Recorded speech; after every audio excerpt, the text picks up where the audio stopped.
За хамтдаа залбирцгаая.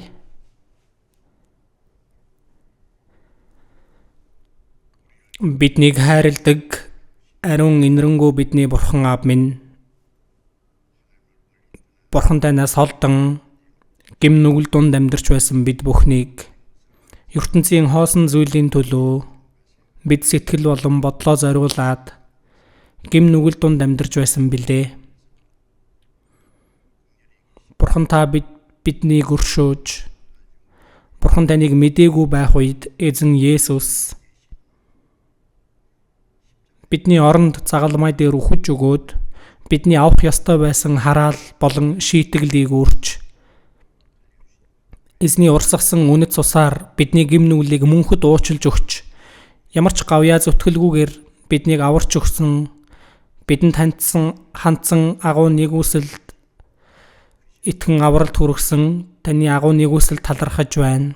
Энэ цагт таны үнэт цусаар аврагдсан золилтыг авсан бид бүхэн эзний өмнө хамтдаа цуглан эзний агуу нэгүсэл болон хайрыг магтан дуулж үгнээс суралцаж Бурхан таны хамт байгаа ариун сүрэг дотор нөхөрлөж байгаа талархаж байна. Энэ цагтч эзэн та бидний дунд хамт байгаад итгэж байна. Бидний хүн тос бүрийг эзэн та ажиглан хараад өөрийн өршөөнгүй мутраараа хүн бүрийг зууран барьж өгөөд бидний сул дорой байдлыг мэддэг эзэн та өршөөлийн мутраараа биднийг илүү бат бөх байгуулж өгч, эзний хайр болон үг ариун сүнсний хүч чадлаараа удирдах өгч, энэ газар дээрх бидний амьдрал хоосон биш байхад Бурхан таны хүүхдийн хуваар ичих зүйлгүйгээр амьдарч чадхад удирдах өгнө үү? Энэ ертөнц өдрөөс өдөрт муудаж гим нүглээр дүүрч байгаа билээ. Бурхны тусламж байхгүй бол бид зөвөр дуулууртайгаар итгэлээр амьдарч чадахгүй. Зөвхөн эзэн та хүч чадлын мутраараа зууран барьж өгөөрэй. Эзэн та бидний сул дорой байдлыг өөрч, эзэн таны өмнө зогсох тэр өдөр хүртэл бидний алхааг удирдах, хамгаалж, тусалж, Бурхны хүүхдийн хуваар эзний өмнө зогсох тэр өдөр хүртэл Бурхны хүсэл болон алдрын төлөө зөв амьдарч чадхад бидний алхаа эзэн таныг дагаад явхад бүдрөхгүй байхад зууран тогтоож өгөөсөө гэж чин сэтгэлээсээ залбирч байна. Орон даяар байгаа манай чуулган дэлхийн олон чуулганад хүнд хэцүү байдал дундаж итгэлээ сахин сайн мэдээг тарааж байгаа бүхий л ахан дүүс дунд эзэн та илүү ихээр хамт байж өгөөд үг болон хайр ариун сүнсний хүч чадлаар эзэн та тусалж өгч, энэ дэлхийн төгсгөлийн үед илүү олон төөрсөн сүнс аврагдах Бурхан таны агуу ажил явагдахад та туслаарай. Цаг үе тутамд хэрэгтэй үгийг бидэнд өгч, бидний явах замыг зааж өгдөг эзэн минь, энэ цагтч бидэнд илчлэхийг хүссэн эзний үг, эзний ариун хүсэл түүнийг бидэнд мэдүүлж өгнө үү?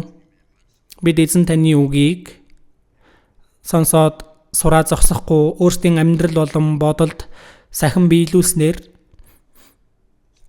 Бурхны хүслийг үйлдэн Бурханд алдрыг өргөхөд удирдах өгөөрэй. Энэ цагийг эзэн ариун сүнс танд даатхан бидний эзэн Есүсийн нэрээр залбирлаа. Амен.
Библийн Матай 6 дугаар бүлгийг хайж олъё.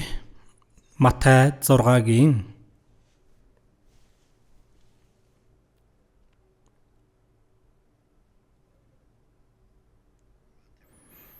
Матай 6-гийн 9-13 хүртэл удаахнаар хамт уншия. Тиймд ийхүү залбир: Тэнгэр дэх бидний Аава, таны алдар ариунаар дуурсдагвэ. Таны хаанчлал эртүгвэ. Таны таалал тэнгэрт шигэ газарт бас биелтүгвэ. Бидний өдөр тутмын хүнсийг өнөөдөр бидэнд хайрлаач. Бид өртөнгүүдээ уучлсан адил өөрсдийн минь нүрийг уучлаач. Биднийг уруу татлагад бүү автуулаач. Ёрын муугаас гитэлгээч. Хаанчлал, хүч чадал, алдар суу мөнхөд таних. Амен.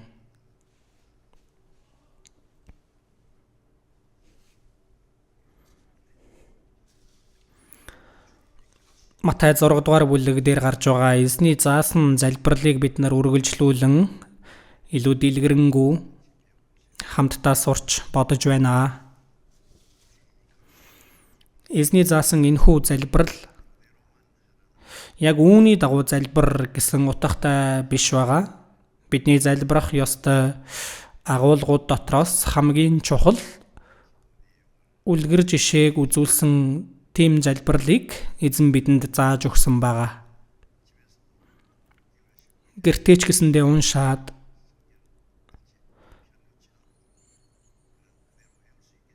одоо бол Библийг нээлгүйгээр цээжээр уншиж чадхаар болсон биз дээ.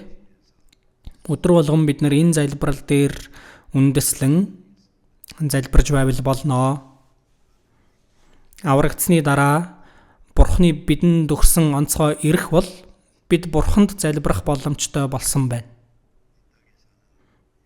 Энэ дэлхий дээр амьдарч байгаа дутмаг бид бүхэн сансар окторгой түмэн бодисыг бүтээж захирч байгаа энэ Бурхан бидний Аав гэж дуудагдах болсон. Тэр Бурханд бид нар залбирах болсон нь үнэхээр гайхалтай эрх бахан. Бурхан бидний залбирч байгаа залбирлыг сонсдог гэсэн. Бид зөв залбирах юм бол Бурхан бидний залбирлыг сонсдог. Гайхалтай биш байна гэж үү? Нэгэн улсын ерөнхийлөгчдөө би шууд утсаар ярих боломжтой байна гэвэл тэр ямар гайхалтай хэрэг вэ? Америкийн ерөнхийлөгчдөө аль эсвэл ямар нэгэн улсын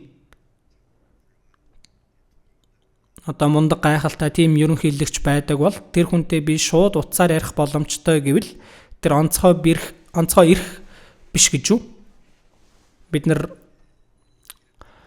Бурхан Аава гэж залбир гэж хэлж байгаа нь ингэж залбирх юм бол Бурхан сонсноо гэсэн үг. Тиймээс Дуулал 17-гийн 1 дээрээс харвал шударгын хэргийг сонсооч эзэн. Миний хашгирахыг анхаараач. Худал хуурмаггүй уруулын минь залбиралд сонроо тавиач. Тийм үг байгаа. Залбирах ёстой гэсэн олон үгнүүд бий. Бид нар залбирч чадаж байна гэдэг нь онцгой эрх байна. Залбирах юм бол Бурхан сонсож биелүүлнэ гэж амласан. Гэхдээ зөв залбирах ёстой гэдэг нь чухал. Бид нар Бурханд зөв залбирч чадах итгэл болон хандлагыг тээх юм бол үнэхээр гайхалтай Бурханы хүүхдийн хувьар, Христэд итгэгчийн хувьар итгэлийн амьдралаар зөв амьдрах боломжтой байгаа. Тиймээс эзний заасан залбирлыг байн бодож өнөөдөр эзний заасан залбирал сүүлчийн 6 дугаарх үг байна. Зүгээр нэг цээжээр уншчих юм бол энгийн амархан юм шиг боловч энэ утга агуулга дотор маш гүнзгий зүйл байгаа болохоор гүнзгий бид нар бодон тунгаахан зөв байгаа. Тийм болохоор өнгөрсөн эзний өдөр бид нар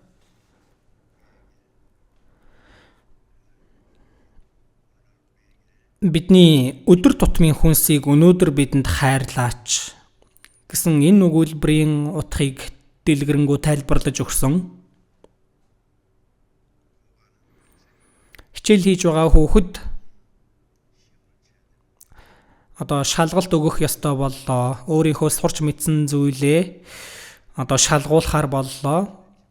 Нэг удаа хичээл хийгээд л дууссан бол түүнийг амархан мартчих боломжтой. Тийм болохоор байнга давтлага хийдэг шүү дээ. Тиймээс Исая 34-ийн 16 гарах юм бол эзний номоос олоод унших тун гэсэн байгаа. Олоод унших тун гэж байгаа энэ үг нь уншиж дахин бодож түүний утгыг өөрийнхөө сэтгэлд сийлхийг хэлж байгаа. Колосой 3-ийн 16 дээр Христийн үг та нарын дотор бялхам орших болтугай гэсэн байгаа. Бялхам оршихын тулд уншиж, сонсож, сурч, цээжилж тэгээд энэ сэтгэлд энэ үг сийлэгдэх ёстой. Тийм болохоор өнгөрсөн цагт сурсан үгээ хэсэг хугацаанд бас дахин давтъя. Тэгээд тэр үгийг өөрийнхөө сэтгэл болон амьдралд тус болгоосоо гэж хүсэж байна. Тэнгэр дэх бидний Аава, миний Ааваар зогсохгүй бидний Аава гэж байгаа энэ үг их чухал байгаа. Одоо би ганцаараа биш, аврагдсан олон ахан дүүс Бурхны хүүхдүүд байгаа болохоор одоо Бурхныг бүгдээрээ Аава гэж дуудах боломжтой болсон. Христ дотор аврагдсан энэ сүрэг дотор энэ олон нийт дунд би нэг нь юм а гэдгийг мартаж болохгүй. Итгэлийн амьдрал бол ганцаараа явдаг амьдрал биш. Бидний махан бич гэсэндээ энэ дэлхий дээр төрөх юм бол ганцаараа биш шүү дээ. Төрөөлж өгсөн эцэг их бас нэг эцэг эхийн доор төрсөн ахан дүүс байна. Хамаатан, садан, гэр бүл энэ олон нийт дунд нэгээр нь байдаг. Бид нар аврагдсан олон Бурхны хүүхдүүд ахан дүүсийн нэг. Тэгэхээр ганцаардах боломжгүй юм аа. Бид нар эзэн биднийг яаж хайрлсан шиг та нар бие хайрлах тун гэж хэлсэн.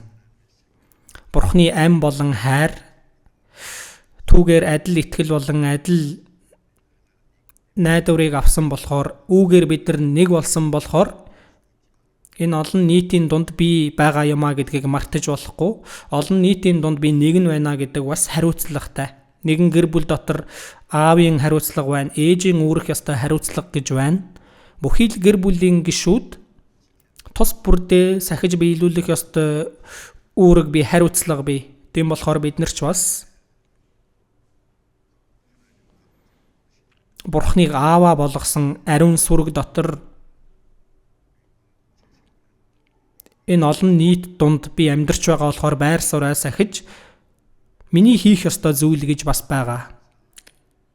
Энэ олон нийт дотор би бас зохицоод амьдрах үед Бурхан тэр дунд ажиллаж Бурхан өөрийн хайр болон хүч чадлаа илчилж харуулдаг.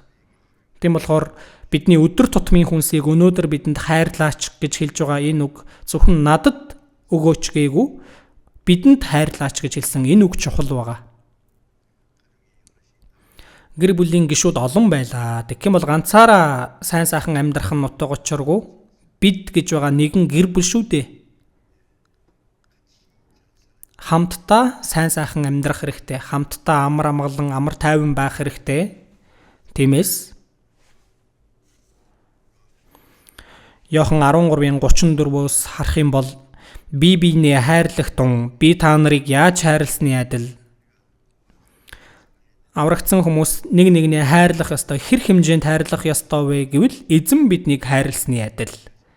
Тийм болохоор 1-р Иохан 3:16 дээр Христ бидний төлөө тэр өөрийн амиа өгсөн тул үүгээр бид хайрыг мэднэ. Бурхны цорын ганц хүү бидний төлөө үхэн байж биднийг хайрлсан. Үүгээр бид хайрыг мэднэ. Бид ч ах дүүсийнхээ төлөө амиа өгөх учиртай гэсэн байгаа. Эзнээс авсан тэр хайраар ахан дүүсээ хайрлах хэрэгтэй гэсэн үг байна. Гэхдээ 1-р Иохан 3:17-г харах юм бол дэлхийн эд хөрөнгөтөө нь ах дүүгийнхээ гачигдлыг хараад түүнд туслах сэтгэл үл гаргавал. За гэр бүлийн гишүүд нь байла. Аав нь л сайн сайхан амьдарч байлаа. Аль эсвэл ээж нь л амар тайван амьдарч байлаа. Тийм байх аргагүй үсттэй хамтдаа тийм байх ёстой. Тэр нийт дунд хариуцлагыг хамтдаа үүрэх ёстой шүү дээ. Үр хүүхдүүд нь ч адилхан. Бид нар ганцаараа биш гэдгийг үргэлж бодох хэрэгтэй. Тиймээс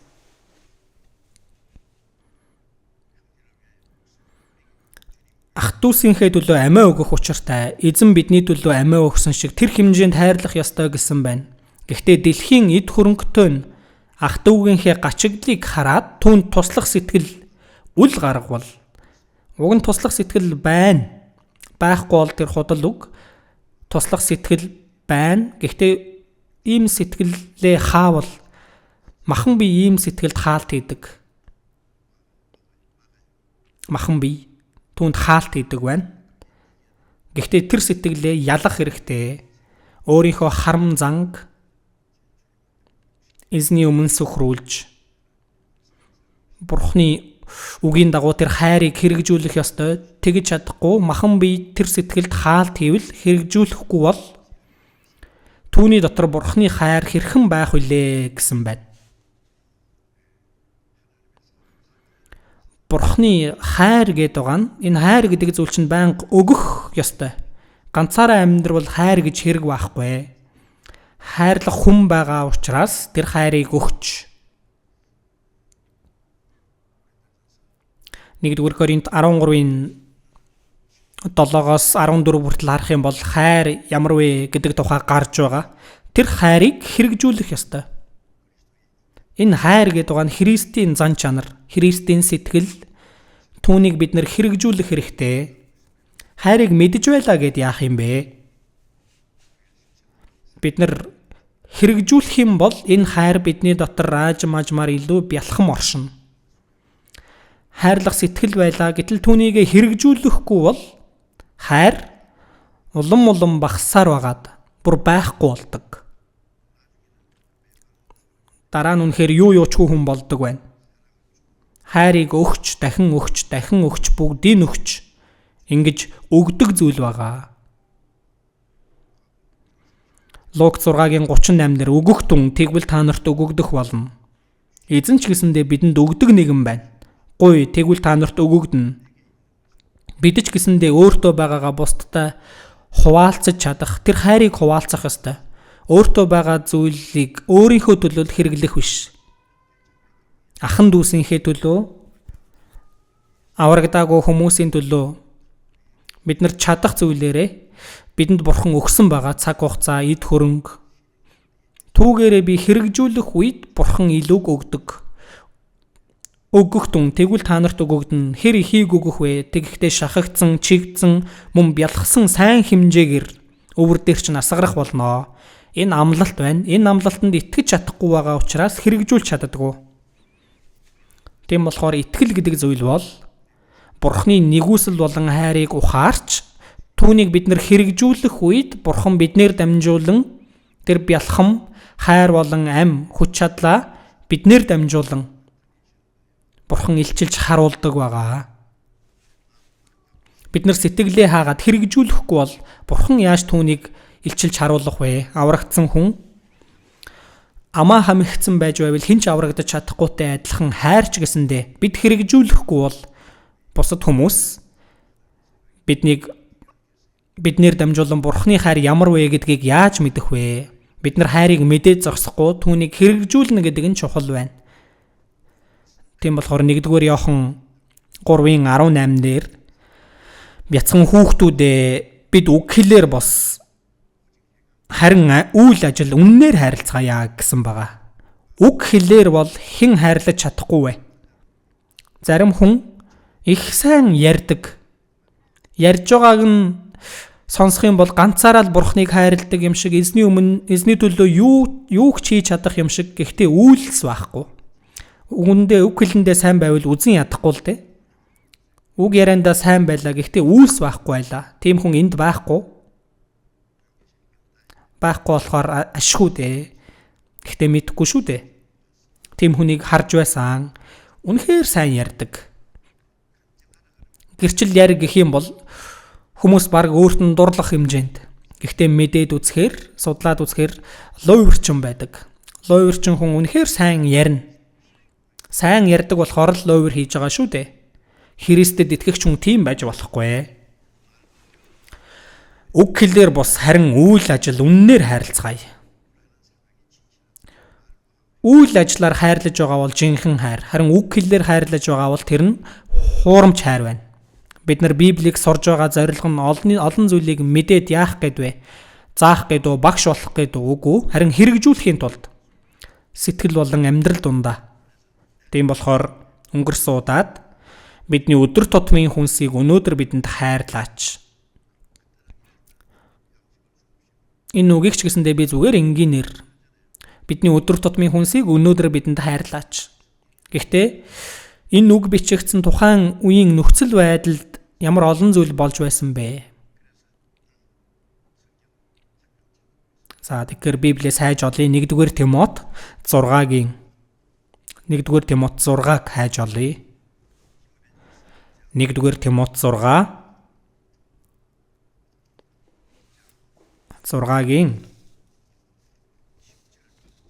7-8-ыг 1-р Тимот 6-гийн 7-8 хамт уншия.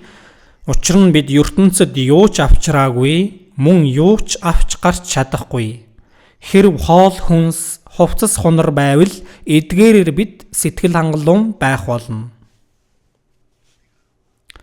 Учир нь бид ертөнцид юу ч авчраагүй. Номлогчийн үгс номноос харах юм бол хүн ихийн хөвлөгөөс нүцгэн ирээд ирсэн шигээ нүцгэн буцах болдог. Зүтгэлээсээ гартаа аваад явчих юу ч үгүй арилах аж гэсэн байгаа. Нүцгэн ирсэн, бид нар гар хоосон ирсэн. Гэхдээ Бурхан бидэнд юмсыг өгсөн байна. Юу ч авчраагүй, мөн юу ч авч гарч чадахгүй. Тэр үед энэ ертөнцөөс явхад бид нар гар хоосон л боцсон шүү дээ. Хэрв хоол хүнс хувцас хунар байвал эдгээрээр бид сэтгэл хангалуун байх болно. Бурхан бидэнд хоол хүнс хувцас хунарыг өгсөн байна. Хоол хүнс хувцас хунар байвал эдгээрээр бид сэтгэл хангалуун байх болно гэсэн байна. Хүмүүс идэх юм байх юм бол бүр илүү идэх гээд, бүр сайн сайхан зүйлийг идэх гээд, өмсөх хувцас байх юм бол илүү гялт сал юм өмсөх гээл, илүү гоё хувцас өмсөх гээл, илүү баян тансаг харагдах гээл Христэд итгэгч хүн тэгж болохгүй. Христэд итгэгч хүн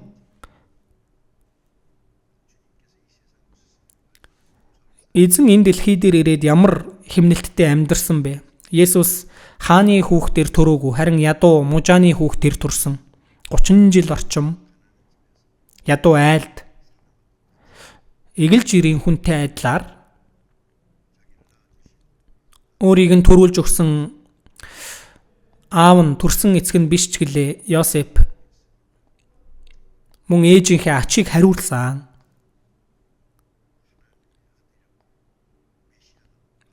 Хэн түүнийг бурхны хүү Месиа гэж бодох вэ?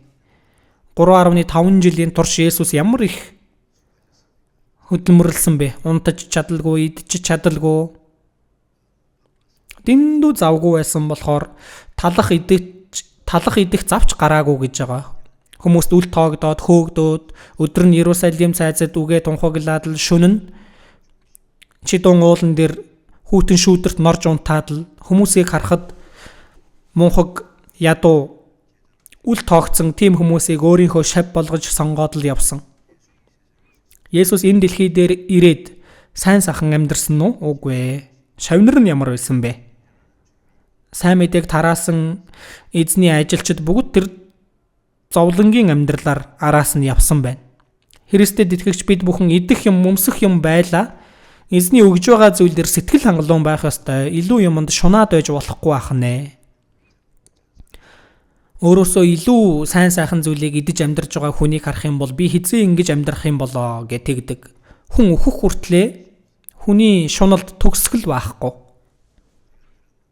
Би сонсож байсан нэгэн том компани захирал өвчин тусаад өөхөх үедээ хүүдээ тэнд нэг газар авчаарай. Тэнд газрын үн нэмэгдэхээр байлаа шүү гэлээ. Тэр газраа үүрээд явах юм уу ямар? Үнэхээр муухаг.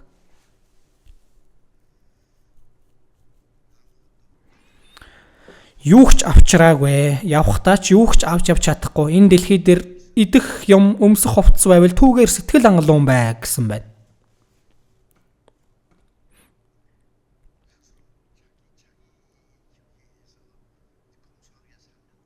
Өөрийнхөө нөхцөл байдалд химнэлттэй амьдрахад л болох нь байна. Түүнээс илүү хэрэгтэй зүйлийг өгөх юм бол жоохон илүү юм эдэлж хэрэглэх нь гим нүгэл биш ч гэлээ бусдтай хуваалцах сэтгэл байх хэрэгтэй. Баптист жоохон хэлдэг. Хоёр цамцтай цамцгүй нэгэндээ илүүчил, хоолтой нэг нь үүний адил үлдэх түн. Татвар хураагч нь илүүг бүү аваа. Сэргүүд нь бусдыг хүчирхийлж болохгүй. Нэг бүрчлэн зааж өгдөг үсттэй. Бидний итгэлийн амьдралд Христэд итгэгч хүний хуваар хязгаарлаж захирах ёстой зүйлс олон байгаа. Өөрийнхөө хэрэгтэй байгаагийнхаа дагуу амьдраад байж болохгүй юм аа. Эзнийг харахад би яаж амьдрах нь зөв бэ? Залбирахтаа тийм бодол бодогддоггүй юу? Гэтэл гадаадын том баячуудыг харах юм бол гэр орон нь гялцал. Гэхдээ хувцасныг нь харах юм бол их л энгийн байдаг. Стив Джобс хүртэл зурагтаар гарахыг харахаар зүгээр л нэг сороочгон дэржээс өмд өмссөн тийм л байгаа. Израильчууд ямар баян хүмүүс вэ? Гэхдээ тэр хүмүүс үнэхээр химнэж амьдардаг. Үнтэй тансаг бараа бүтээгдэхүүн үйлдвэрлэдэг. Гэхдээ өөрсдөө хэрэгэлдэггүй. Бүгдийг зарж борлуулдаг байна. Үнтэй тансаг юм өөр дээрээ тогчлоо гэдээ аз жаргалтай болох юм уу? Үнтэй юм зүүж явж байна. Тэглээгээд эрүүл сарвал болчих юм уу? Буруутах юм бол хугацаанаас өмнө үхэн шүү дээ. Аль эсвэл хулгайч булаагаад авдаг ч юм уу? Бид нар химнэлттэйгээр замун аюулгүй амьдрах нь том ёроол байх нэ. Энэ дэлхийн хүмүүстэй адилхан амьдрахын төлөө тэмцэж байгаа юм шиг л тэр хүн ингэж мөнгө олоод баяцсан гэдэл янз бүрийн арга замаар баяжих гээд яваад байж болохгүй. Гэхдээ яг бид нар бусдаас хоцрохгүй зүтгэх хэрэгтэй ч хэтэрсэн шуналтай байх нь өөрийнхөө амьдралыг богиносгож байгаа явдал тэгж болохгүй байх нэ. Тийм болохоор хоол хүнс хувцас сунар байвал эдгээрээр сэтгэл хангалуун бай гэж хэлж байгаа үг. Энэ үгийг гүн гүнзгий тунгаан бодоод үзэх хэрэгтэй. Сургаалт төгс 30-аас харъя. Сургаалт төгс 30. Хуучин гэрээ сургаалт төгс 30.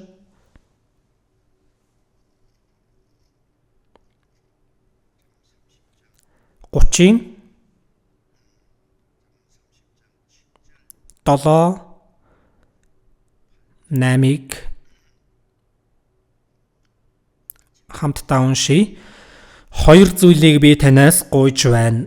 Харин намайг үхэхээс өмнө надад бүү татгалзаарай. Хоосон хуурмагийг, худал үгийг хол байлгаач надаас. Ядуурлагч, баян тарган байдлыгч надад бүү өгөөч.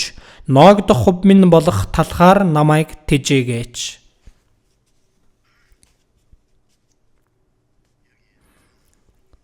За энэ бичээч Бурханаас хоёр зүйлийг гуйя. Үхэхээс өмнө надад бүү татгалзаарай. Юун тийм чухал юм гуйсан юм болоо. Үхэхээс өмнө надад бүү татгалзаарай гэсэн. Гэхдээ энгийн л агуулга байгаа. Хоосон хуурмагийг, худал үгийг хол байлгаач надаас. Худал үгийг бид нар худал ярилгүйгээр шударгал байдаг бол итгэлийн амьдрал үнэхээр цэгцтэй болно үсттэй. Өөрийн мэдлгүй хоёр нүур гаргасан үг, нэмсэн үг, чимгэлсэн үг сүүлийн үед улс төрчдийг харах юм бол үнэхээр сайн худлаа ярьдаг. Ард түмнээ хуураад байгаа мó яагаад байгаа. Хүндлэх сэтгэл хүртэл байхгүй болдог үсттэй. Тэгэхээр худал үгийг хол байлгаач надаас. Бурхан шудраг нэгнийг хайрладаг. Ариун сүнс шүү дээ. Худал хуурмаг хүний дотор ажиллахгүй. Худал үгийг хол байлгаач надаас. Ядуурлагч, баян тарган байдлыгч надад бүү өгөөч. Ноогдох хувь минь болох талхаар намайг тэжээгээч. Үнэхээр эгэл бор амьдралтай хүн багц. Ядууч биш, баянч биш байлгаач ээ. Ноогдох хувь минь болох талхаар намайг тэжээгээч. Тэнгэрийн шувуудыг хүртэл бурхан тэжээдэг, хээрийн сараан цэцгийг хүртэл бурхан гойдог гэсэн шүү дээ.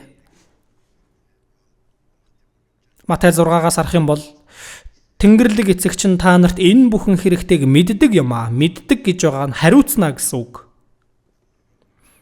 Эцэг их нь нэрүүл сарвал байхад тэр жоохон хүүхэд өглөө юу идэх үү, өдрийн хоолнд юу идэх үү, орой хаана унтах уу? Ингэж санаа зовх шаардлага байгаа юу? Байхгүй. Эцэг их нь бүгдийг хариуцаад дагаад өгнө шүү дээ. Ямар эцэг их хүн өөрийн хүүхэддээ тэгж анхаарахаас илүү бурхан Матай 10:30-аас харах юм бол та нарын толгой дээрх ширхэг үсчин хүртэл тоологцсон гэсэн байгаа. Би өөрийнхөө нөхцөл байдлыг мэдж байгаагаас илүү бурхан миний нөхцөл байдлыг бүр илүү сайн мэднэ. Миний итгэж найдаж байгаагаас илүүгээр миний нөхцөл байдлыг сайн мэддэг эзэн минь гэд магтан дуу байгаа. Үнэхээр мэддэг байгаа. Тэгвэл зүгээр бай гэсэн үг үү? Амаа ангаагаад л зүгээр байж байх уу? Үгүй ээ. Бид хийх ёстой зүйлээ хийгээд дуулууртай амьдрах ёстой. Гагцхүү эхлээд бурхны хаанчлал ба зөвхт байдлыг айхтун. Тэгвэл энэ бүхнийг та нарт нэмж өгөх болно. Хүүхэд өөрийнхөө хийх ёстой зүйлээ хийхтэл болно. Жоохон хүүхэд мөнгө олох бодолтой байгаад байж болох уу? Эцэг их нь олж байгаа шүү дээ. Хоолыг нөгөн.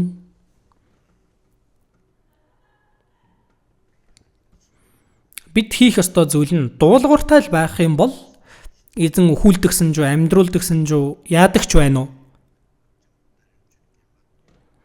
Өөрийнхөө санаа зовнилыг эзэн даатах гэж байгаа шүү дээ. Эзэн та нарт санаа тавьдаг. Биднийг хамгаалдаг, сахин тусалдаг болохоор бид дуулууртай байхад л болно. Өхүүлдэгсэн жүү, амьдруулдагсэн жүү, та өөрийн хүслээр болоо. Ингүүл ямар амар байна вэ?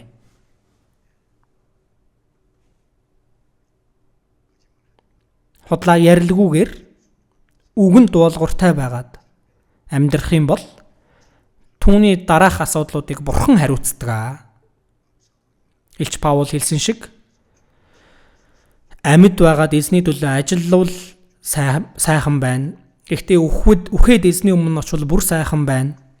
Амьдрах нь сайн болов, үхэх нь сайн болов. Би хоёр талаас шахагдаж байна гэж хэлсэн. Ямар энгийн бодол вэ энэ? Ямар амар амгалан байна.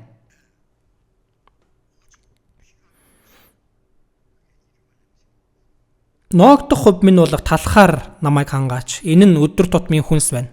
Израилийн ард түмэн цөлд өдөр болгон манна идэж хаднаас ус гаргаж ууж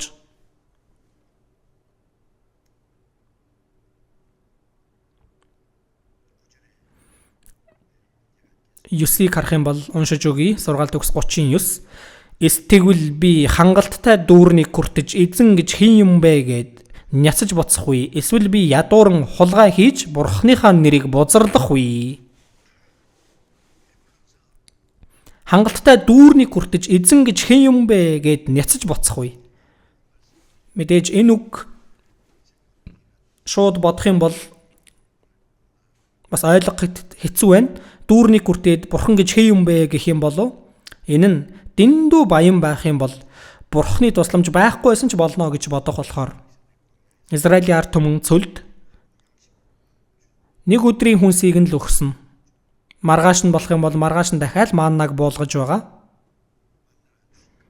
Манна өгөхгүй байж магадгүйгээ түүнийг далд хийгээд хадгалсан байсан чинь маргааш нь өтчихсөн байсан шүү дээ. Бид нар өдөр болгон бурхан туслах ёстой. Бурхан тусалдаг, түүнд итгэх хэрэгтэй. Хангалттай дүүрнийг хүртэж эзэн гэж хэн юм бэ гэд ойлгоход хэцүү ч гэлээ. Бидний амьдрал донд бурхнаа мартчихгүй гэдгийг хэлж байгаа. Өөрийн арга барилаар амьдраад байна.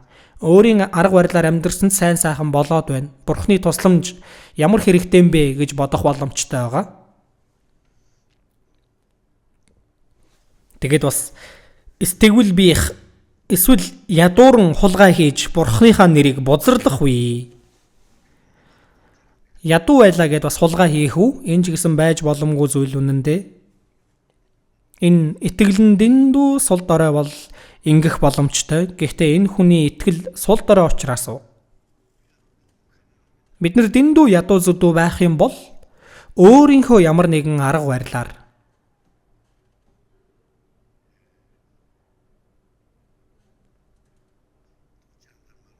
хулгай хийж гэдэг нь бурхны тусламжаас илүү өөрийн аргаар, өөрийн залмихээр амьдрах гээд байдгийг хэлж байгаа. Өөрсдийнхөө хийх зүйлийг хийх ёстой, хийх зүйлээ хийж би бурханд л найдаад зөв амьдрах юм бол бурхан биднийг өрөөж өгч, бидэнд тусалж өгч. Өнгөрсөн эзний өдөр бас хэлсэн бүх амьдрал сайн сайхан болоод байла. Намайг ганцаараа сайн сайхан амьдр гэд өгöd байгаа юм биш. Мөнгө надад бий боллоо гэж бодъё. Энийг яах ёстой вэ? Бодно үсттэй. Ялгаж салгаж ойлгох хэрэгтэй. Эхлээд бол нэгдүгээрт аврагдаагүй хүмүүсийн сүнс аврагдахад хамгийн ихэнд тооцоо гаргах хэрэгтэй. Түүний дараа аврагдсан итгэгчдийн дунд ядуу хүмүүст туслах хоёрдугаарт нь тэр байна. Үл итгэгч хүмүүст өглөг өгөх нь тэр бол дараагийн зүйл байгаа.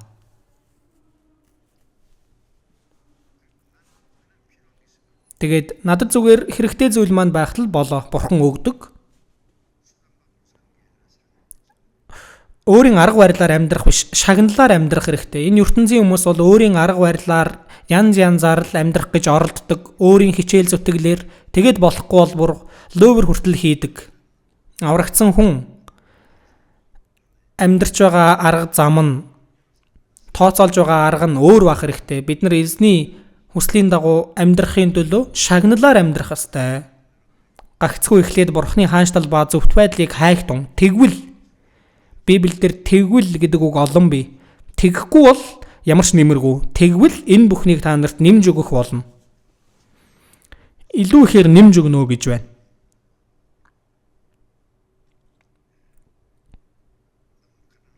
Дэндүү ядуу байх юм бол ядуу байдал дундаач эзэнт найдах ёстой. Гэтэл өөрийн аргаар амьдрах гэд хулгай хүртэл хийхгүй байж болох ч мөр чанараа хуурах зүйлийг хийх боломжтой. Тэгж бурхныхаа нэрийг бузарлахгүй болгоомжл гэж байна. Тийм болохоор бид нар дэндүү баян хүнч байж болохгүй, дэндүү ядуу хүнч байж болохгүй. Ядуу хүн байх юм бол туслах хэрэгтэй үсттэй. Баян байх нь сайн биш ээ. Баян хүн итгэлийн амьдралаар амьдрч чадахгүй. Баячууд өөр хоорондоо нийцээд л миний сайн мэдээ тарааж байсан компани захирлууд нэг хэдэн хүмүүс байсан. Итгэлээр амьдрахад үнэхээр хэцүү байгаа. Аврагдахад ч хэцүү л дээ. Аврагдсан байлаач итгэлийн амьдралаар амьдрах хэцүү байдаг. Баян хүн нь баячуудтайгаа л нийлээл явдаг. Өөрөө мэдж байгаа мөртлөө тэгээд явдаг. Өөрөө хүртэл хэлж байна лээ. Тэгээд аажмаар бурхнаас холдоод орхидог. Байнга л гольф тоглоол, уугаадал,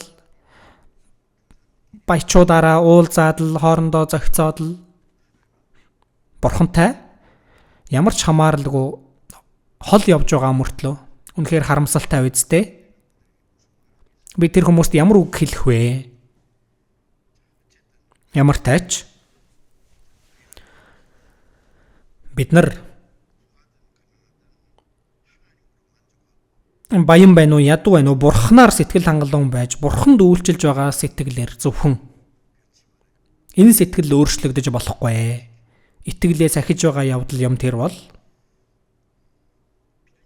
Филиппой 4-өөс олж харъя. Филиппой 4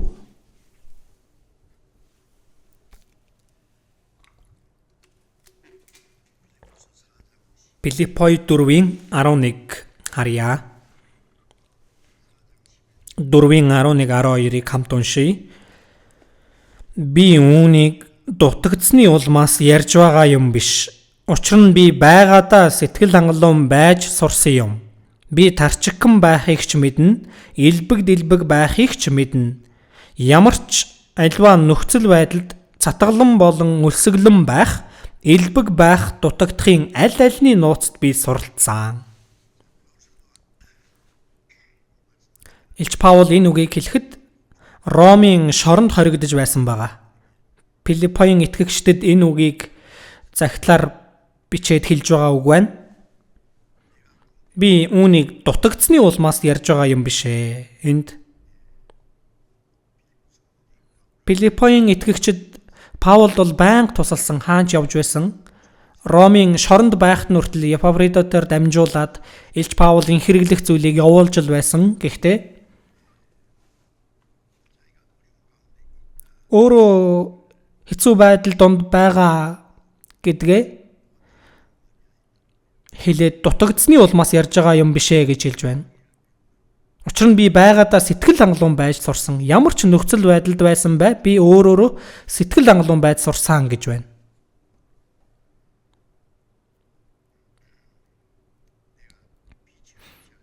Би тарчигхан байхыг ч мэднэ, элбэг дэлбэг байхыг ч мэднэ. Ямар ч альва нөхцөлд цатгалан болон өлсгөлэн байх, элбэг байх дутагдахын аль альны нууцад би суралцсан. Элбэг байхыг ч мэднэ, тарчигхан байхыг ч мэднэ. Илч Паул байнга тарчигхан болж байсан. 2 дугаар Коринт 11-ээс харах юм бол сайн мэдээ тараахын тулд зүдэл зүтгэл дараа дарамт байнгын нойр дутал, өвдөл, үлдэл цангал, үргэлжийн мацаг, ноорл, нүцгэрэл, даарл, хөрөл дунд байсан. Чулуун чидүүлээд үхсэн гэж бодтол үхэлгүй дахиж босч ирээд хот руу ороод л сайн мэдээг тараадаг. Гэхдээ элбэг дэлбэг байх үе нь хизээвэ? Элбэг дэлбэг байсан үе нь аврагдахын өмнөхийг хэлэх шаардлага байхгүй. Тэр хүн алдартай хүн байсан. Тухайн үед Гамалиэл үнэхэр мундаг хүн байсан.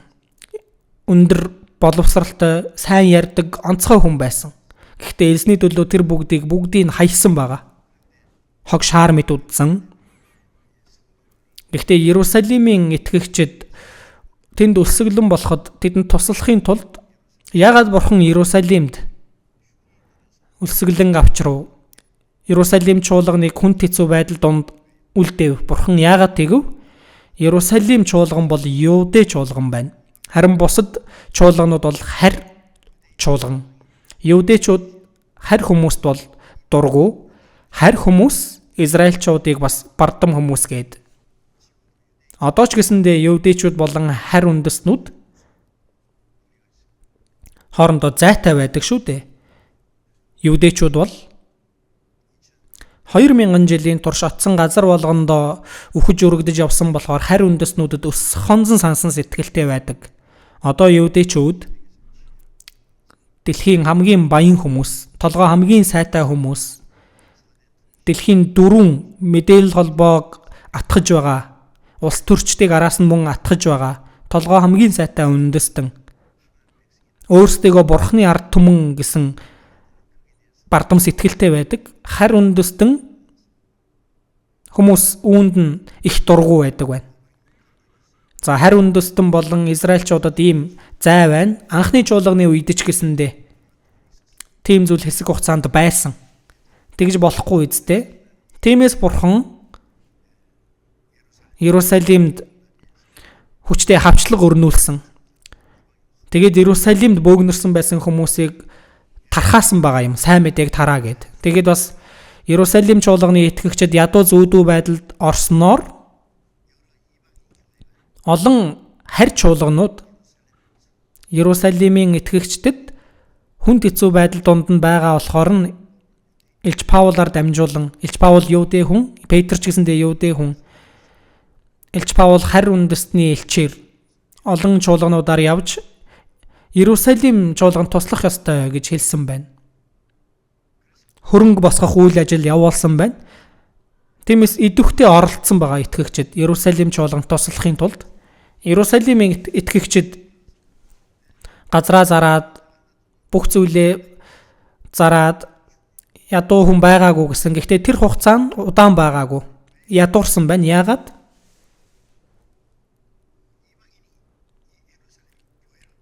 Харь үндэстэн Иерусалим чуулганд тусалснаар чуулган нэг гэдгийг заахын тулд Иерусалимийн итгэгчид харь үндэстэнд талархах ёстой. Харь үндэстний чуулган Иерусалимийн итгэгчдэд бас хайрлах сэтгэлтэй байх хэрэгтэй. Бүгд цаанаа учир шалтгаантай байсан. Ингэж тэр мөнгийг авчрах замдаа Илч Паул бол элбэг дэлбэг байсан үе. Хэсэг хугацаанд л элбэг дэлбэг байсан үе нь тэр байна. Зарим үед Галаат 1-дээрээс харах юм бол итгэгчид Илч Паулыг Бурхны Тэнгэр элч адил Христ Есүс адил хүлээн авсан гэж хэлсэн байгаа. Зарим хүмүүс Тэнгэр элчиг бодож байсан.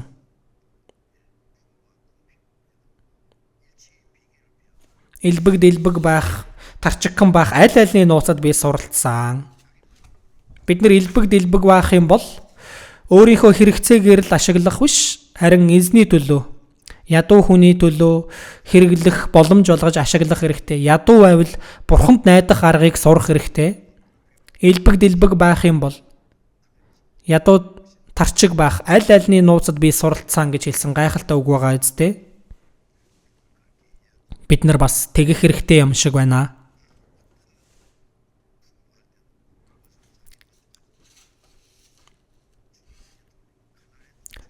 Элбэг дэлбэг байх үедээ алдрыг нь бурханд өргөх хэрэгтэй. Зөвхөн өөрийнхөө төлөө хэрэглэх ёстой юм биш байна.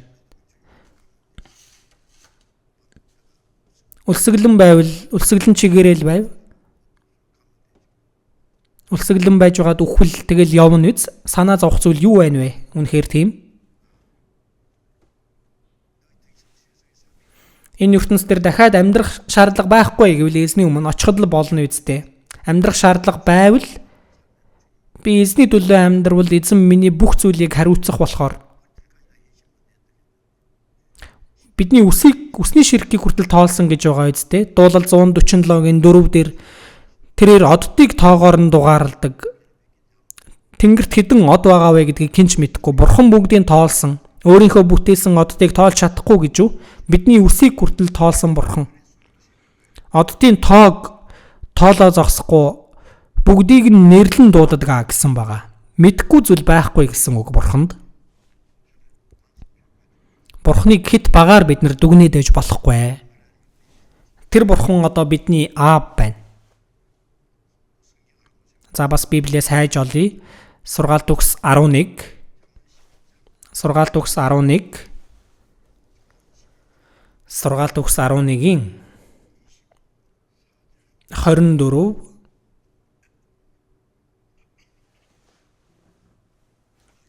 Сургаалт үгс 11-ийн 24.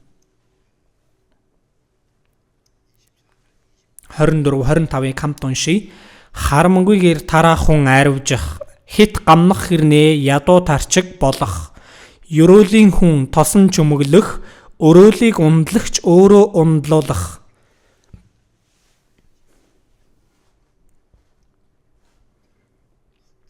Харамгүйгээр тараахан аривжих, харамгүйгээр тарааж өгч байна. Тийм хүн аривжнаа.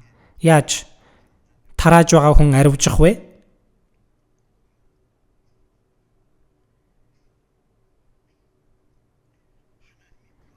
Бурхан аривжуулж өгж байгаа.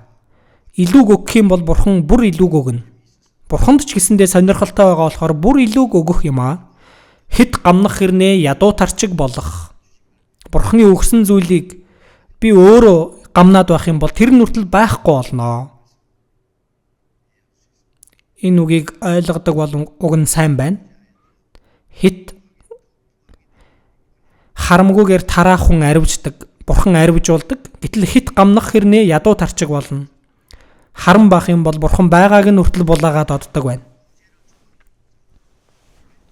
Ерөөлийн хүн тосон чүмэглэх гэж байна. Ядуу хүмүүс хөршүүдтэй туслах хүч байвал тусал гэсэн бидтэй. Тэгэх юм бол тосон чүмэглэх, өрөөгдөх гэж байна.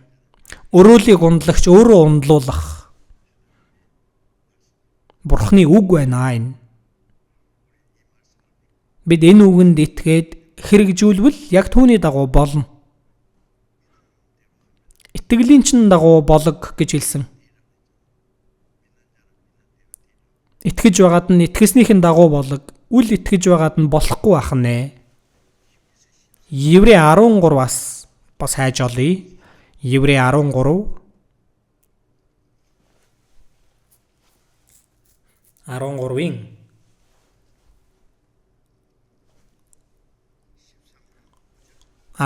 5 6-г хамт уншийе. Бага юмдаа сэтгэл хангалуун байж амьдралч нь мөнгийг хайрлахаас чөлөөтэй байг. Учир нь тэр өөрөө би чамайг хизээч орхихгүй, мөн чамайг хаяхгүй гэж айлтсан. Тиймд бид зоригтойгоор эзэн миний туслагч би айхгүй, хэн надад юу хийж чадах вэ гэдэг.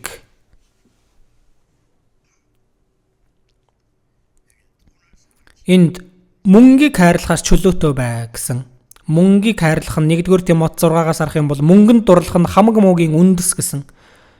Мөнгийг хайрлах, мөнгөнд дурлах гэдэг нь мөнгөнд хорогдсон сэтгэл байна. Мөнгө намайг хамгаална. Мөнгө намайг ар жаргалтай болгоно. Мөнгө миний ирээдүг бүтээж өгнө гэж бодоод байдаг. Энэ нь мөнгөнд дурлаж байгаа явдал, мөнгөнд хорогдсон сэтгэл байна. Мөнгө байвал гоё байгаад л мөнгөгүй болчвол өөхөх юм шиг санагдаад л. Мөнгийг хайрлахаас чөлөөтэй бай. Бага юмдаа сэтгэл хангалуун бай. Бага юм гэж байгаа нь Бурханы өгсөн зүйл байна. Тэр өөрөө, Бурхан өөрөө хэлэхдээ би чамайг хизээч орхихгүй, мөн чамайг хаяхгүй гэж айлтсан. Эзэн биднийг хаяхгүй гэж хэлж байна. Хүч чадалтай эцэг их нь үр хүүхдээ хаяхгүй гэж хэллээ. Үр хүүхэд нь юунд санаа зовх вэ тэгвэл? туслана гэсэн шүү дээ. Гэтэл яагаад гуйлагчин мэт амьдраад байна вэ?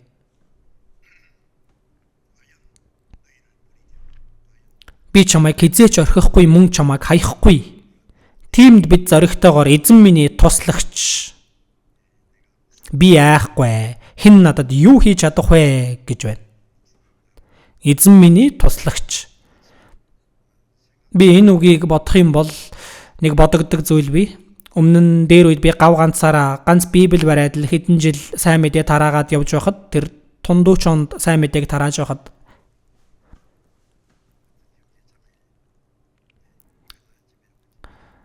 нэг айлд ядуу айл байсан. Тэр айлд нэг жижигхэн өрөөнд нь байнга. Тэгээд бас газар тэнд байсан болохоор тэр газар дээр тоосгоор нэг жижигхэн байшин бариад чуулганы байр барьсан. Тэгээд тэр тундуучонд сайн мэдээг тараагаад байж байсан. Гэтэл нэг удаа энийг одоо хэлж болох нь мэдгүй байна. Брэтрийн Church гэж би Их Британаас эхэлсэн дахин төрсэн хүмүүс би. Одоо төв байгуулга нь Нурянжинд байсан. Гэтэл нэг одоо ах миний тухай сонссон юм шиг байгаа юм л да. Ийм нэг хүн сайн мэдээ тараагаад байж байна. Гэхдээ их хэцүү байдал донд амьдарч байна гэд. Тиймээс тэр ах Их Британий Английн нэгэн сайн мэдээ тараагчийг дагуулж ирсэн. Тэр Бритэн Church-д байсан сайн мэдээ тараагчийг тэр хүн ирээд хэлсэн зүйл нь та үнэхээр их хичээж байна. Одоо таныг нэгэн Английн бизнесментэй спонсор болгож өгье. Спонсор болгоод өгөх юм бол сар болгоно над руу мөнгө явуулахаар байгаа. Гоё угац. Баярлалаа гэд авах юм бол сар болгоно над руу тусламж ирэхээр байгаа. Гэхдээ би юмч бодлогоогүйгээр надад дутагдж байгаа юм байхгүй. Хоёр зүйл надад бодогдсон. Бурхан намайг энэ хэцүү байдал донд одоо дасгалжуулж байхад баян хүн надад тусалчвал би дасгалжуулагдах аргагүй болчихно шүү дээ. Хэцүү байдал донд бурхан намайг шалгаж цэвэршүүлж байхад бас ядуу байдал донд байгаа болохоор ахан дүүс надад тусалж байна. Тэр чухал шүү дээ. Баян хүн надад тусалчвал ахан дүүсийн тусламж надад хэрэггүй болно. Буруутах юм бол баларх юм байна гэж бодогч завгүйгээр шууд татгалцсан. Надад дутагдж байгаа юм байхгүй гэд. Тэгээд нэг ахыг гуйгаад 3 аяг жажаамын аваад тэргээд тэгээд өдрийн хоол идээд тэр үед тундуучонд галт тэрэгний буудал байсан. Тасалбар авч өгөөд за баярлаа гэд явуулсан. Ингээ явуулсан чинь сэтгэл ямар гоё байсан гэж би ялчлаа. Хэнийг вэ? Би өөртөөгөө тэмцээд ялцсан байна. Балдрах шахсаан буруутсан бол тэр бурхан намайг сорьсон уу мэдэхгүй байна. Тэр үед би тэрийг авцсан бол би одоо Бритэн Church-д байж байгаа. Тэр хүмүүс аврагдсан хүмүүс боловч сайн мэдээг тарааж чаддаггүй. Тэрний тухай ярихад их хэцүү байна. Ямар тач тэр үед бурхан миний спонсор, эзэн миний туслагч гэж хэлсэн энэ үг бурхан миний спонсор юм байна. Бурхан надад тусалж байхад хүний тусламж надад хэрэгтэй юм уу? Тийм биз дээ. Бурхан тусалж байхад хинээр дамжуулан тусална уу? Илия 3.5 жил тэнд ган гачиг болоход хэн ч Илияд тусалж байгаагүй тэр үед Хрит горхины дэргэд хүмүүс туслахгүй байсан болохоор хэрээнүүдээр дамжуулаад өглөө орой болгон талах мах авчирч өгдөг байсан биз дээ. Горхины уснаас уугаад л тэгээд болцсон биз дээ. Хүн туслахгүй бол ямар ч хамаагүй аргаар бай тусалдаг байгаа. Ямар тач эзэн миний туслагч Бид нар эзэнд л найдаад амьдрах юм бол үгсэн ч би эзний дэргэд үхнэ гэх юм бол эзэн хариуцах юм аа. Нахум 1:7-оос арах юм бол Бурхан өөрт нь хорогддог хүмүүсийг хамгаалдаг гэсэн байгаа. Би эзний дэргэд үхнэ гэх юм бол эзэн хариуцахгүй юм шиг байна уу? Исая 41-ээс хайж олъё. Исая 41. Исая 41-ийн 10 дугаар ишлэлийг харъя. 10 хамт уншия. Би чамтай хамт чи битгий. Би чиний бурхан чи бүү эмээ. Чамайг би тэнхрүүлнэ. Чамд үнэхээр туслана. Зүвтийн баруун мотраараа заавал чамайг дэмнэн. Энийг хараарай. Би чамтай хамт чи битгий. Би чиний бурхан чи бүү эмээ. Бурхан бидэнтэй хамт байна. Бурхан бидэнд туслана гэж байхад юунаас айж, юунаас эмээх ёстой вэ? Бурханы амлалт шүү дээ. Чамайг би тэнхрүүлнэ. Чамд үнэхээр туслана. Зүвтийн баруун мотраараа заавал чамайг дэмнэн. Бурхан зүвтийн баруун мотраараа дэмнэн гэж байна. Бид эзний төлөө амьдрах юм бол эзэн намайг барьж өгдөг байна. Ядуу байх шаардлагатай байвал ядуу байлгана. Зовлон хэрэгтэй гэж үзэж ивэл Бурхан зовлон өгч байгаа. Миний ажил дуусах юм бол эзэн намайг дагуулад явна. Өхүүлнө үү, амьдруулна уу? Бурханы мутарт байж байхад юунд санаа зовох вэ? Тийм биш гэж үү? Тэр чинь л итгэл үсттэй.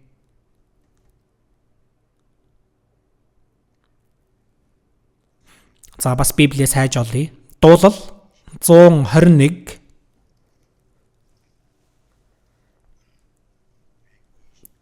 121-ийн 1-2-ыг 121-ийн 1-2 хамт уншия. Харцаа би уулс өд өргөн хаанаас надад тусламж ирэх вэ? Тэрхүү тусламж минь тэнгэр газрыг бүтээгч эзнээс. Харцаа би уулс өд өргөнөө. Миний тусламж хаанаас ирэх вэ? Уулнаас биш, хүнээс биш. Миний тусламж тэнгэр газрыг бүтээгч эзнээс. Надад туслагч нь тэнгэр газрыг бүтээгч Бурхан. Бурхан надад туслана гэж байхад юунд санаа зовх вэ? Тийм болохоор Илч Паул шоронд ороод сайн мэдээг тарааж байгаад Филиппойд хувцаа хөөчүүлээл ташуурдуулчихсан, бүх биеийн цус болчихсан Паул, Силас хоёр тэр газар доорох шоронд хоригдсан байх үед тэгээл гар хөлийг нь дөнгөлчихсэн. Яасан бэ? Шүн залбираад магтан дуудуулсан шүү дээ. Өнгөрсөнд өөрөө Есүсийг хавчиж байсан хүн одоо өөрөө Есүсээс болоод хавчигдж байгаа хүн байна. Ямар том ёроол вэ энэ? Тэгээд залбираад магтан дуудуулж байсан шүү дээ.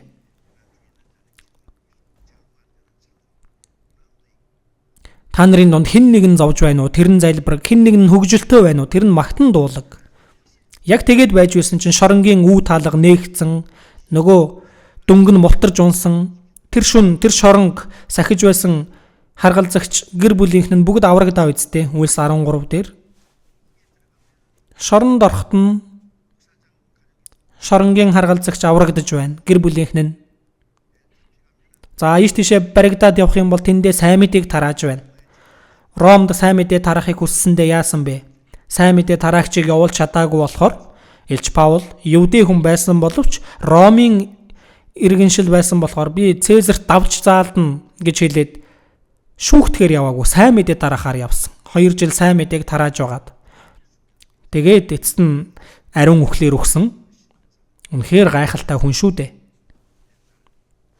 Тэр дээр үед эзэнд үйлчилж байсан Израилийн удирдагчид, иш үзүүлэгчид, шинэ гэрээний үеийн элчнэр эзэнд найдаад амьдарсан амьдралыг нь хараарай. Бидэнд үлгэр дуур айдлыг үзүүлэхгүй байна гэж юу?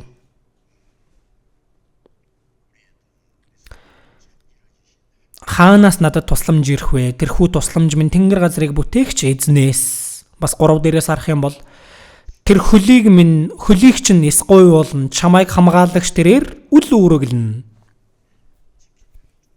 Чамайг хамгаалагч тэрээр үл үүрэглэнэ, унтдаггүй гэж хэлж байна. Завин суугаад Галил нуураар явж байхад гинт салхи тэгдсэн. Тэр Галил нууран дээр газар дундын тэнгисээс 200 гаруй метрийн дор байгаа Галил нууранд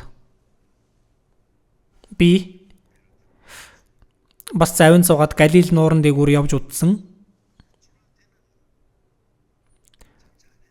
Ингээл явхад бол зүг зүгээр байсан. Галил нуураас барьсан загсыг Петрийн загс гэдэм байлээ. Тэрийг идэж исэн. Гэтэл салхи тэгдэж байгаа далайд. Нууранд одоо юун салхи тэгдээд байна вэ? Тийм үед хинч зав гаргадаггүй. Тэр Хермон уулны тэртээс салхи шуураад эхлэх юм бол Галил нууранд далайн давлгаа тэгдэж шуурдаг байна. Тийм байдал дунд Бурхан шавнараа хамгаалсан биз дээ. Далайн салхи тэгдсэн. Тэр үед Есүс тэр завин дээр унтаж исэн биз дээ. Галил нууранд загс барьдаг тэр загсчд учраас сайн мэднэ шүү дээ. Гэхдээ салхи тэгдвэл яах юм бэ? Хичнээн мэрэгжлийн загсчин байсан ч хамаа байхгүй. Тэр дороо тэр завин сүрэх гэдэл байгаа юм. Гэтэл Есүс хурхраад л унтаж исэн. Есүс их ядарсан болохоор толгой тавиад унтаж байсан. Шавнар нь сэрээдэг түүнийг. Эзэн минь ээ. Хурдан босооч баларлаа. Бид үхэхээр болсныг та харахгүй байна уу? Гүн гүнзгий далайд өөхөх гэж байхад та унтаад л байж байх юм уу? Эзэн нүдэ нээгээд яагаад айгаад байгаа юм бэ? Гэхдээ хараад мэдэхгүй байгаа юм уу? Айхгүй байх боломж байна уу? Шавнар нь итгэлгүй байсан байгаа. Бүх ертөнцийг бүтээгч суусан завийг хэн сүрүүлж чадах вэ? Бүх зүйлийг бүтээсэн эзэн суусан зав, унтаж байгаа зав, далайн давлгаанд сүрнэ гэж юу? Түүнийг мэдэх юм бол шавнар нь сонирхолтой байна үсттэй. Нэг дээшлээд л, нэг доошлоод л. Би бас далайн шуургад өртсөн завинд сууж утсан. Өмнөд далайд үнэхээр өөхөх юм шиг л санагдсан тэр үед. Тэр зав гинт сүрэх юм шиг л санагдаж байгаа. За сүрчүүл яана. Аврах хантааз байгаа. Гэхдээ торнтигээ цоожилцсан байгаа. Энийг одоо яаж авах вэ? Баларлаа. Хажууд байсан хүн хурц байсан байгаа. Хажууд нь тэр хурцыг аваад нөгөө цоожийг нь эвдлээд аврах хантаазыг авъя гэж тэгж байгаа. Олон хүмүүс байгаа болохоор аврах хантааз дутчих юм бол би яах вэ гэж бодож байгаа. Зарим хүн хоосон одоо бензиний сав, пластик сав байсан. Тим зүйлч болов бариад явъя гэж бодсон. Би ингээл юм бодцсон байсан. Өөхөх юм шиг л санагдсан. Гэхдээ аюул асал болоогүй. Сүрчгүй л бол уган сонирхолтой юм байлаа. Нэг дээшлээл, нэг доошлол. Дайны үед ч гэсэндээ өөхөхгүй л бол ямар сонирхолтой вэ? Пам буудаад. Есүсийг суулгаж яваа тэр завийг хэн сүрүүлж чадах вэ? Шавнар нь түүнийг мэдээгүй. Есүс босоод салхи шуургыг зандар чимээгүй намд гэсэн. Гэтэл тэгж хүчтэй шуурч байсан салхи чимээгүй намдсан. Салхи шуургыг зандар чимээгүй намд. Салхи шуургыг зандарч чимээгүй намд. Тэгсэн чинь намдсан байгаа. Шавнар нь бүгд гайхаад энэ хүн хэн болоод салхи шуурга хүртэл түүнд захирагдаж байна вэ? Хэн л байв гэж дээ. бүх ертөнцийг бүтээсэн бүтээгчүүдээ үгээрээ. Үгээл хэлэх юм бол тэнгэр газар алга болно гэсэн. Үгээл хэлэх юм бол сансар окторгуй зогс гэх юм бол зогсно.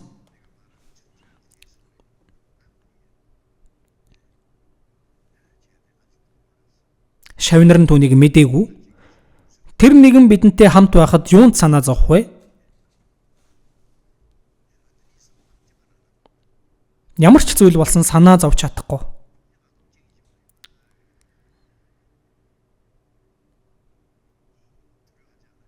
Айхгүй юм аа. Эзэн захирч байгаа болохоор.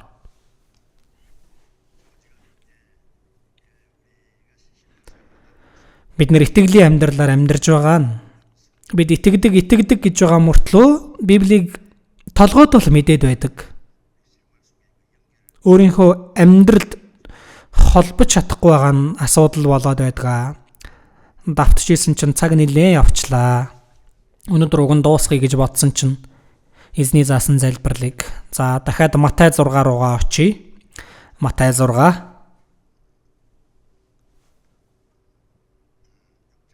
6-гийн 12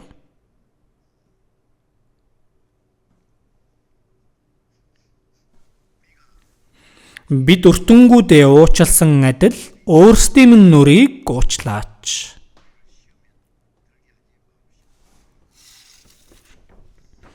Биднийг уруу татлагад бүү автуулаач, ёрын муугаас гэтлгээч. Энэ үг бас энгийн нэг үг биш байгаа. Бид өртөнгүүдээ уучлсан адил өөрсдийн минь нүрийг уучлаач. Аврагдсан хүн Бурхны нэгүслийг ухаан гутлаа.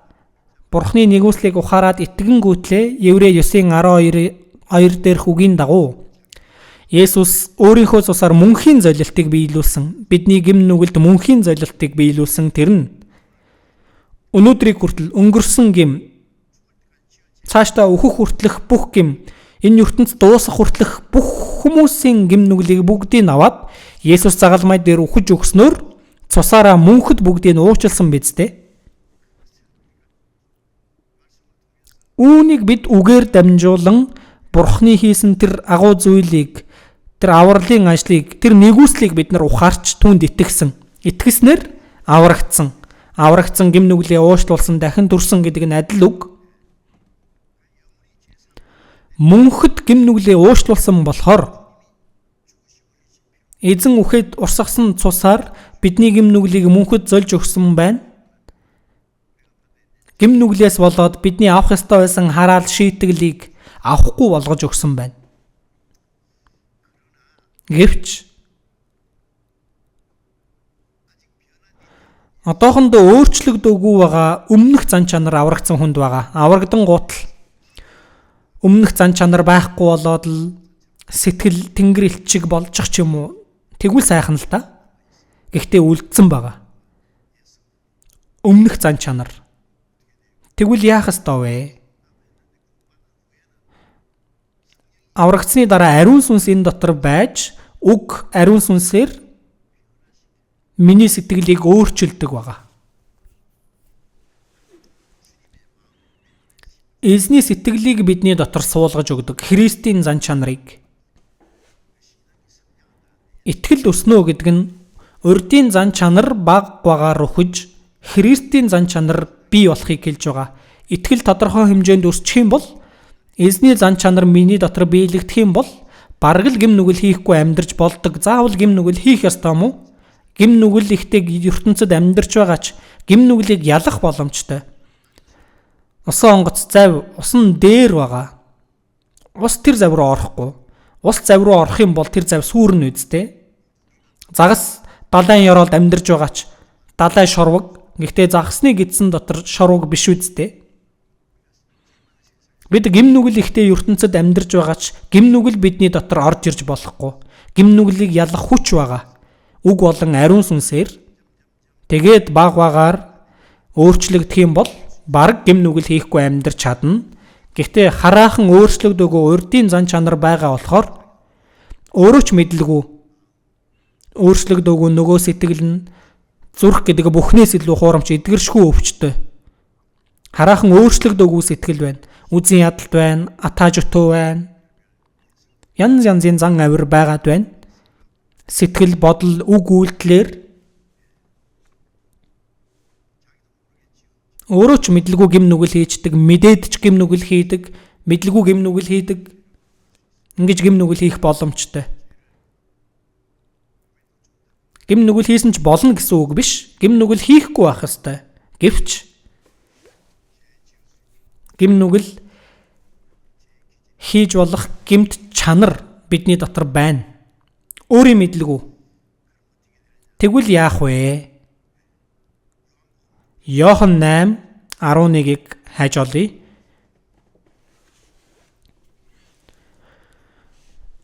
Иохан 8:11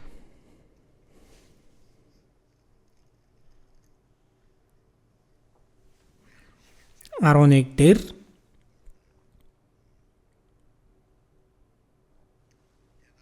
тэр эзэн хэн шийтгсэнгүй гэв. Есүс би ч чамайг шийтгэхгүй яв. Үүнээс хойш дахин нүгэл бүү үйлд гэлээ. Энд завхаарч байгаад үйлдэл дээрээ баригдсан нэг эмэгтэйг Есүсийн өмнө дагуулж ирдэг. Юудэчүүд чулуу барьчихсан. Есүс хэлж байгаа. Ийм эмэгтэйчүүд рүү чулуу шидэх түн гэсэн байгаа. Та юу гэж бодож байна вэ гэдэг. Алах ёстой байсан бол алчхад л болох байсан. Гэтэл яагаад Есүсийн өмнө авчрав? Есүсийг сорих гээд, занганд оруулах гээд яагаад? Мойсегийн хууль тушаасны дагуу чулуу шидэж ал гэвэл Ромын захиргаанд байсан болохоор хүнд ч хүнийг алах эрх мэдэл байхгүй.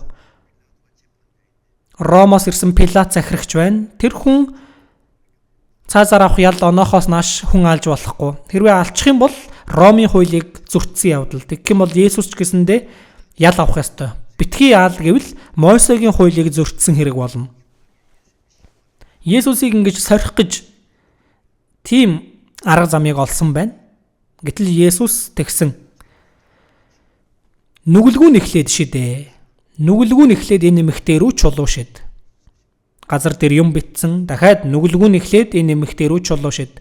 Газар дээр юу гэж битсэн болоо Библиэлд байхгүй болохоор мэдэхгүй. Эзний өмнө очих юм бол та тэр үед юу битсэн бэ гэд асуувал хариулах бах. Яг уу тооцоолж барагцаалж болох л байх л да.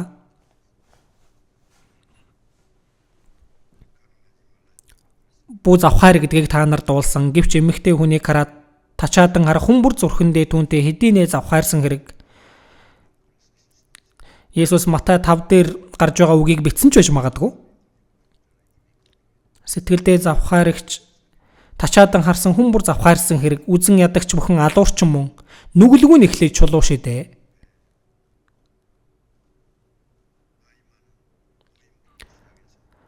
Ахмад настай хүмүүсээсээ ахуулан гартаа барьсан чулуугнуудаа хаяад залуу хүн хүртэл бүгд яваад өгсөн.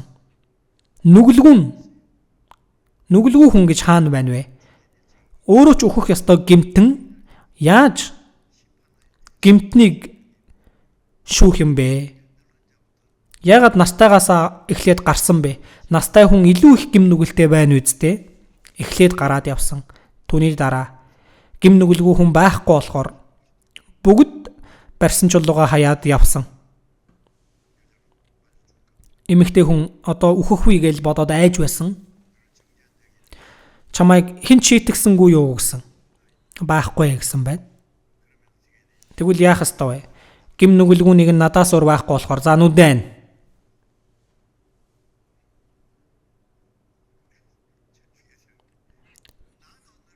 Гэтэл юу гэсэн бэ? Би ч чамайг шийтгэхгүй.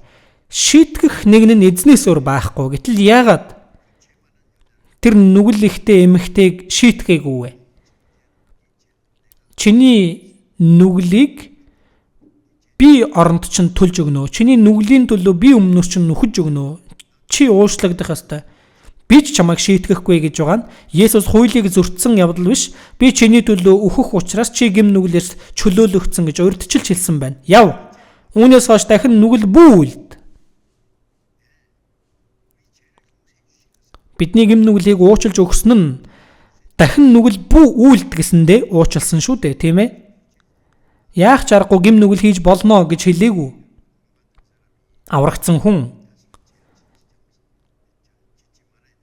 Хоошид нүгэл үйлдэхгүй байх ёстой. Гэхдээ хараахан өөрчлөгдөөгүй зан чанараас болоод сэтгэл болон бодлоор үг болон үйлдэлээрээ бид нар гим нүгэл хийчдэг үсттэй санамсаргүй санаатай. Тэгвэл яах вэ? Гим нүгэл хийсэн ч бай. Сүрхгүй шалтгаан нь эзэн мөнхийн золилтыг гүйцээгээ зогсохгүй одоо ч бидний төлөө залбирж байгаа. 1-р Иохан 2-оос хайж олъё. 1-р Иохан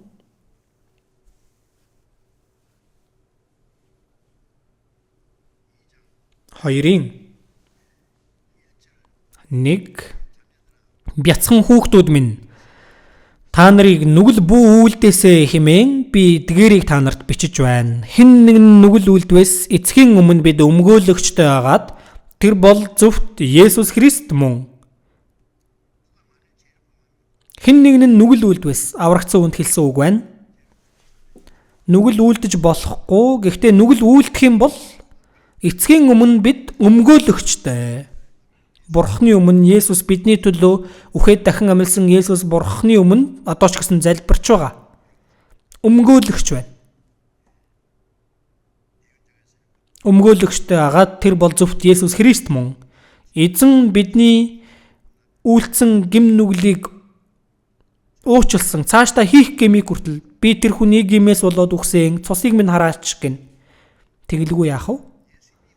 Есүс бидний төлөө бидний өмнөөс залбирж өгж байгаа болохоор бид буруу юм хийсэн ч сүрэхгүй юм аа. Еврей 7-оос бас хайж олъё. Еврей 7:25.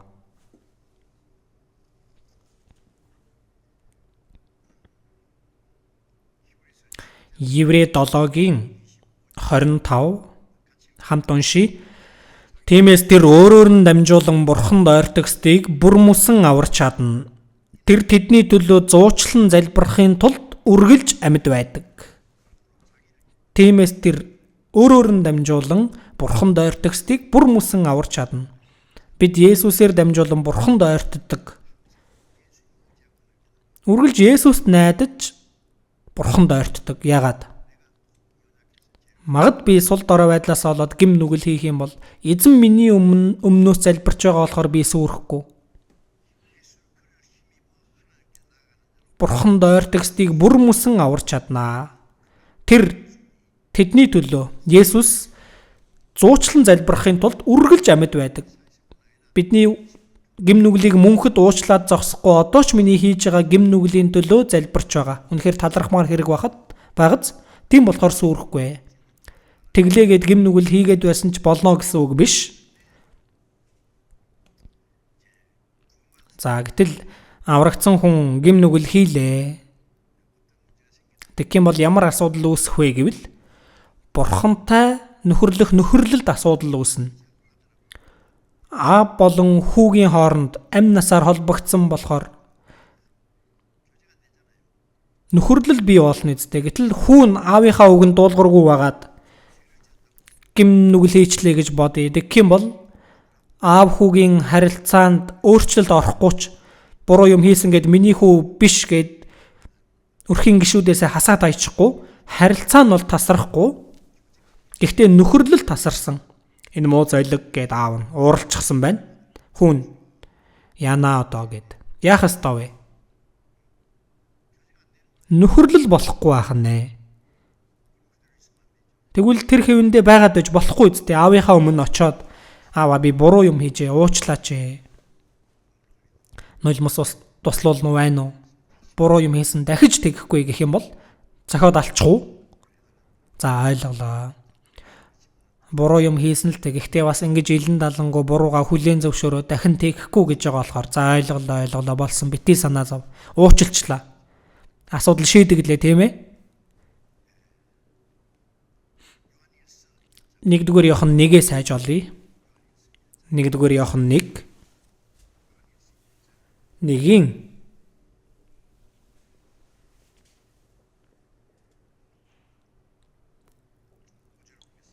5-ыг харъя. Бурхан бол гэрэл, түүний дотор харанхуй огт үгүй гэдэг нь бидний түүнээс сонсон мэдээ бөгөөд та нар тунхаглаж байна. Бурхан бол гэрэл байна. Бидний эцэг бурхан бол гэрэл. Гим нүгэл бол харанхуй. Гэрлийн өмнө харанхуй харагдах уу? Бурханд харанхуй огт үгүй. 6 дээр бид бурхантай нөхөрлөдөг гэж яриад. Бид аав бурхантайгаа нөхөрлөдөг. Fellowship bisтэй нөхөрлөл. Нөхөрлөдөг гэж яриад харанхуйд алхваас. Харанхуйд алхах гэдэг нь гим нүгэл бол харанхуй зүйл. Гим нүгэл хийсэн хүн гэрэлд дургүй байна. Тас харанхуйд нууцаар гим нүгэл хийх гэдэг. Гим нүгэл хийсэн хүн гэрэл арчих юм бол цочно. Гэрэлд дургүй байна. Харанхуйд алхваас бид худал хэлдэг үннийг үлддэггүй яажээ. 7 хамт уншия. Харин тэр өөрөө гэрлийн дотор байдагчлан бид гэрлийн дотор явбал бид бие биентэйгээ нөхөрлөж түүний хүү Есүсийн цус биднийг бүх нүглээс цэвэрлэдэг ажээ. Харанхуй дотор гэдэг нь гим нүгэл дотор байгаа түүнийгээ нуугаад амьдарч байгаа. Тэгж болохгүй. Бурхан энэ муу золиг гэж байн харж байгаа болохоор энэ хэвээрээ байгаа л бах уу? Итгэлийн амьдрал бол бурхантай хийж байгаа нөхөрлөл юм аа. Бурхантай нөхөрлөл байх үед бурхантай нөхөрлөж байгаа хүмүүстэй бид нөхөрлөдөг. Аврагдсан хүмүүс сүнсний нэглийг хадгалахыг хичээ гэсэн.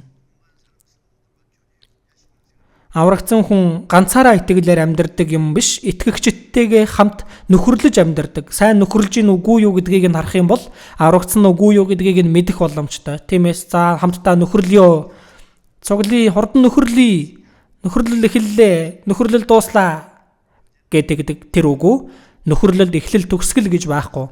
Аврагдсан цагаас эхэлж байгаа төгсгөл нь эзний өмнө очих юм бол дахиад үргэлжлэнэ. Эзэнтэй хийж байгаа нөхөрлөл. Нөхөрлөл бол хамтдаа дотн байх, баярлаж хөөрөх, юм мэдэж уух, тэр сайхан ч гэлээ тэрнээс илүү эзэнтэй хийж байгаа нөхөрлөл. Бурхантай нөхөрлөх үед бурхантай нөхөрлөдөг хүмүүс хоорондоо нөхөрлөдөг. Ингэж гурвалжин байдлаар. Бурхантай нөхөрлөл тасарх юм бол гим нүглээс болоод нөхөрлөл тасардаг. Нөхөрлөл тасарсан байхад ахан дүүсээ хайрладаг шүү гэд тэгж байгаа нь худал бахна.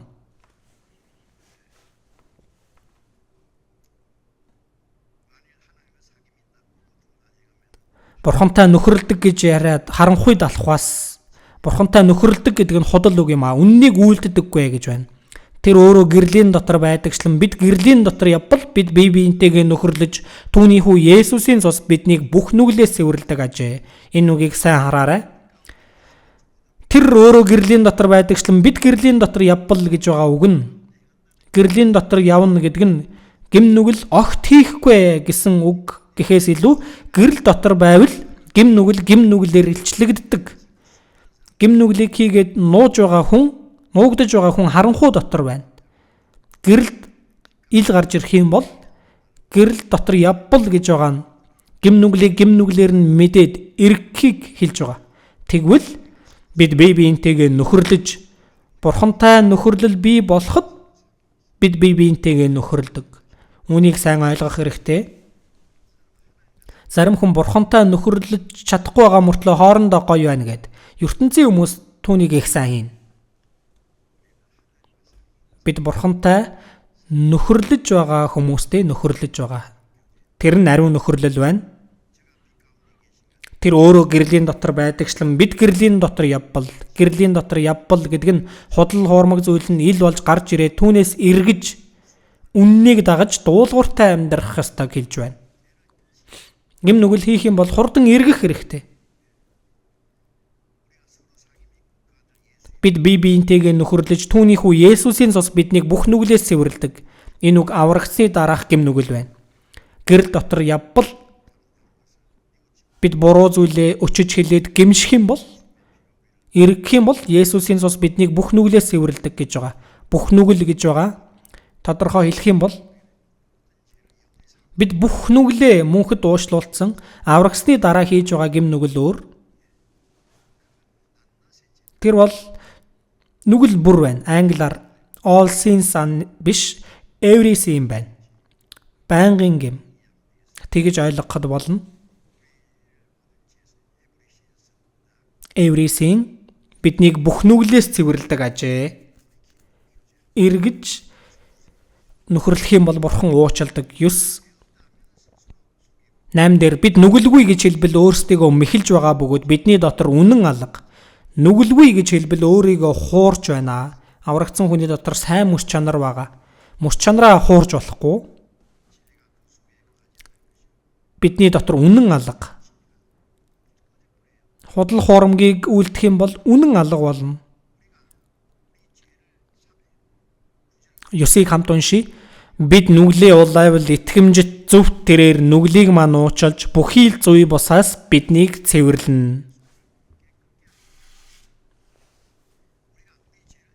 Бид нүглээ улайж эргвэл бурхан зөвхт тэрээр итгэмжит тэрээр зөвхт тэрээр нүглийг маань уучилж аврагдсны дараа хийж байгаа гэм нүглийг уучилж бүхий л зүй бусаас биднийг цэвэрлэнэ. Бидний гэм нүглийг уучлаа зогсохгүй биднийг дахин цэвэрлэдэг гэм нүгэл хийхгүй байхад тусалдаг.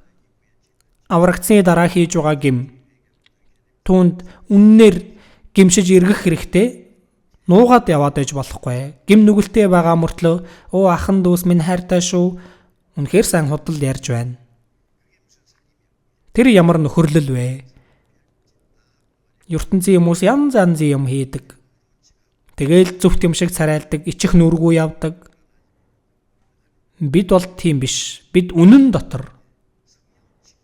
Ариун сүнс үнний сүнс болохоор худал хуурмаг зүйл байгаа хүний дотор ажиллахгүй. Бид буруу юм хийж болох ч тэр дор нь эргээд явах хэрэгтэй. Тэгээд бурхантай нөхөрлөл сэргэх үед бидний гмийг бурхан уучилж өгдөг. Тэгээд бүхий л зүй бусаас биднийг цэвэрлэнэ гэж байгаа нь гим нүгэл хий гэсэн сэтгэлийг хүртэл бурхан цэвэрлэж өгдөг. Үнэн дотор үйлдэхэд тусалдаг. Яриад байсан чинь цаг их явчлаа. Өнөөдөр энэ хүртэл ярий.